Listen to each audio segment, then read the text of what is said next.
Tornike Toshkhuas და მინდია შერვაშიძე სასამართლომ თითო წლით პატიმრობა შეუფარდა. გადაწყვეტილება მოსამართლე ელენე გოგუაძემ ცოტა ხნის წინ გამოაცხადა ორივე დემონსტრანტს, რომელიც 7 თვეზე მეტია წინასწარ პატიმრობაში იმყოფებიან 2 წლამდე თავისუფლების აღკვეთა ემუქრებოდა.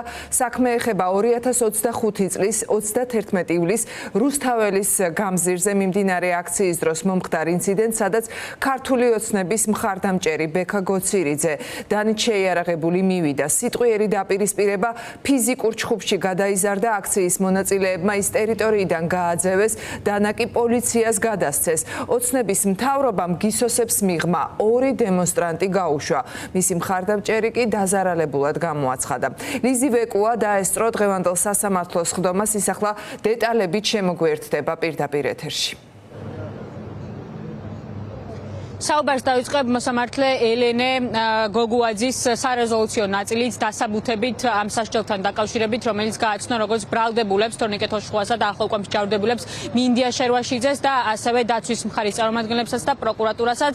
ელენე გოგუაძემ საუბარი დაიწყო იმასთან დაკავშირებით, რომ სასჯელი იყო გამამტყუნებელი და ამ ყველაფერთან დაკავშირებით დასკვნა გამოიტანა შემდეგი გარემოებებიდან. ეს გარემოებები იყო მაგალითად ის, რომ ბექა გოცირიძის ჩვენება იყო ძალიან კარგი და მისაღები სასამართლოსთვის. ამ ყველაფრით დადასტურდა ნამდვილად ის, რომ ბექა გოცირიძეს არ მიუღია ზიანი, თუმცა ელენე გოგუაძემ აღნიშნა და ისაუბრა იმ ფაქტთან დაკავშირებითაც, რომ მსჯავრდებულმა პირებმა დანაშაული არ აღიარეს, რამაც ძალიან დიდი გავლენა იქონია შემდეგ უკვე გამამტყუნებელ განაჩენზე. ასევე მოსამართლემ გაამახვილა ყურადღება იმ ფაქტთან დაკავშირებით, რომელზეც დაცვის მხარე არაერთი თვეა უკვე საუბრობს, რომ ეს იყო აუცილებელი მოგერიების ფაქტორი და ბექა გოცირიძე თავად მივიდა შეიარაღებული აქციის მონაწილეებთან, მიაყენა მათ სიტყვიერი შეურაცხყოფა და ამან გამოიწვია შემდეგ კონფლიქტი მათ შორის. თუმცა მოსამართლემ, როგორც გითხარით, ერთ-ერთ მთავარ ფაქტორად დააყენა ის საკითხი, რომ არც ერთმა მსჯავრდებულმა არ აღიარა ბრალი და ისინი სასამართლოს სხდომებზე არ ცნობდნენ თავს დამნაშავედ. ჩვენ ცხადია სხდომის დასრულების შემდეგ ვესაუბრეთ დაცვის მხარის წარმომადგენლებს, რომლებიც ჩვენთან საუბრისას აღნიშნავენ, რომ მათ ჰქონდათ ამ ყველაფრის მოლოდინი, თუმცა სამართლიანი სასამართლოს პირობებში განაჩენი აუცილებლად უნდა ყოფილიყო გამამართლებელი, რადგან საქმეში წარმოდგენილი მტკიცებულებები, პროკურატურის მხრიდან წარმოდგენილი მტკიცებულებებიც კი ადასტურებდა იმას, რომ ბექა გოცირიძე იყო ამ საქმეზე რეალურად დამნაშავე და ბრალდებული და ისაკენებდა სიტყვიერ შეურაცხყოფას აქციის მონაწილეებს. ასევე თავად ბექა გოცირიძემაც აღიარა, რომ მან დაარტყა რამდენიმე აქციის მონაწილეს რუსთაველის გამზირზე, თუმცა როგორც უფლებადამცველები ჩვენთან საუბრისას აღნიშნავდნენ, მათ ამ ყველაფრის მოლოდინი ჰქონდათ. ასევე ამბობენ იმასაც, რომ ბრძოლას არ შეწყვეტენ, სააპელაციო სასამართლოშიც გაასარჩივრებენ აღნიშნულ გადაწყვეტილებას და შემდეგ უკვე საქმე წავა სტრასბურგის სასამართლოშიც. იმ პირობებში, როცა დაზარალებულს თვითონ ჰქონდა დადასტურებული თავდასხმის ფაქტი, სათულო და სადავო არ ყოფილა აუცილებელი მოგერიების მდგომარეობაში ყოფნა. აუცილებელი მოგერიების მდგომარეობაში ჩადენილი ნებისმიერი მოქმედება ათავისუფლებს პრესის სამართლებრივი პასუხისმგებლობისგან.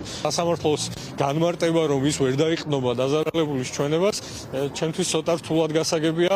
რა ალტერნატივა აქვს ადამიანის ნათქვამ არ განმეცდია ტკივილს, ან ჩემთვის მნიშვნელოვანი არ არის ის, რაც მოხდა და ვთხოვთ გაათავისუფლოთ პირები პატიმრობიდან, რა ესე ვთქვათ ინტერესი წონის ამას და რა უფრო პრიორიტეტული ან ვისთვის არის ეს პრიორიტეტული, ჩემთვის გაუგებარია წმინდა იურიდიული თვალსაზრისით, მაგრამ გასაგები ხდება იმ შემთხვევაში, თუ დაუმატებთ პოლიტიკურ კონტექსტს და დავამატებთ იმას, რომ ინტერესი ბიჭების პატიმრობის ან თავისუფლების აღკვეთის მიმართული არ არის მხოლოდ მინდიას და თორნიკესკენ, მიმართულია შიშის თესვისკენ. გაწეხება სასჯელის დანიშვნის ნაწილს, მან იმსჯელა სასჯელის დანიშვნის ნაწილში, რომ თითქოს მან ვერ დაინახა მათი მხრიდან რაიმე სახის მონანიება, თუმცა მე ვერ ხვდები რა მონანიებაზე შეიძლება იყოს საუბარი, როდესაც ხარ აუცილებელი მოგერიების ფარგლებში, ადამიანი მოდის, თავს გესხმის, აგრესიულად განწყობილი პიროვნება და შენ ცდილობ ეს ადამიანი მოიგერიო და შემდეგ ტერიტორიიდან გააძევო.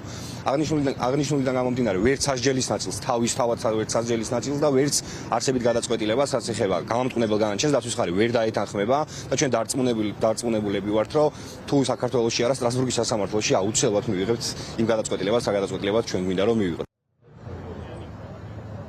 თორნიკე თოშხუასა და მინდია შერვაშიძის მხარდასაჭერად ძალიან ბევრი ადამიანი მოვიდა თბილისის საქალაქო სასამართლოში, ყველა მათგანმა ვერ შეძლოს სხდომის დარბაზში შესვლა. ჩვენ ვესაუბრეთ რამდენიმე მათგანს სხდომის დასრულების შემდეგ, რომლებიც აცხადებენ, რომ ამ სასამართლოს პირობებში სხვანაირი გადაწყვეტილების მოლოდინის არ ჰქონიათ, ეს საქმე მათთვის არის პოლიტიკურად მოტივირებული და ეს ბიჭები რეალურად ისჯებოდნენ მხოლოდ პროევროპულ აქციებზე დგომის გამო. ასევე ისინი ამბობენ იმას, რომ თორნიკე თოშხუასა და მინდია შერვაშიძის გათავისუფლებამდე და შემდეგაც აუცილებლად იბრძოლებენ, იდგებიან რუსთაველის გამზირზე, მანამ სანამ ამ ბრძოლას ბოლომდე არ მიიყვნენ.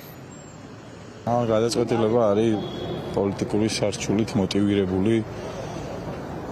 ეს არის დაშინების მცდელობა, რაღაცნაირად მესიჯია აქციის მონაწილეებისთვის და არა მარტო აქციის მონაწილეებისთვის, რეჟიმის მიმართ კრიტიკულად განწყობილი მოქალაქეებისთვის, რომ თქვენ არ გაქვთ არავითარი უფლება, თქვენ არ გაქვთ უფლება დაიცვათ საკუთარი თავი და თუ თქვენ ამას გააკეთებთ, აუცილებლად დაისჯებით. ერთადერთი რაც ყველა მთელმა სახელმწიფომ უნდა აღიაროს, ეს არის ამ ბიჭების გმირობა რა. როგორ გმირულად დახვდნენ მერის მოგზავნილ, მერის დაფინანსებით მოგზავნილ დანიან პროვოკატორს რა, რომელიც შემოვარდა იმაზე ქუჩაზე, სადაც ქალების, ბავშვების და მთელი საზოგადოება იკრიბება ხოლმე და არა მარტო პროტესტის ხალხი, რუსთაველის ქუჩაო ნებისმიერ გამოესაც უფრიდა საფრთხეს ეს ადამიანი რა და კი ამ ადამიანის განეიტრალება არის საგმირო საქმე. 7 თვე უკვე 8 თვე თითქმის გაატარეს ამ ბიჭებმა ისაც უსამართლოდ, უდანაშაულო ბიჭებმა გაატარეს უკვე უკანონო პატრონობაში, შეეძლო დღეს მაინც გამოუშვას და ხო არქნეს და აი ეს არა იქნება ზუსტად პასუხი,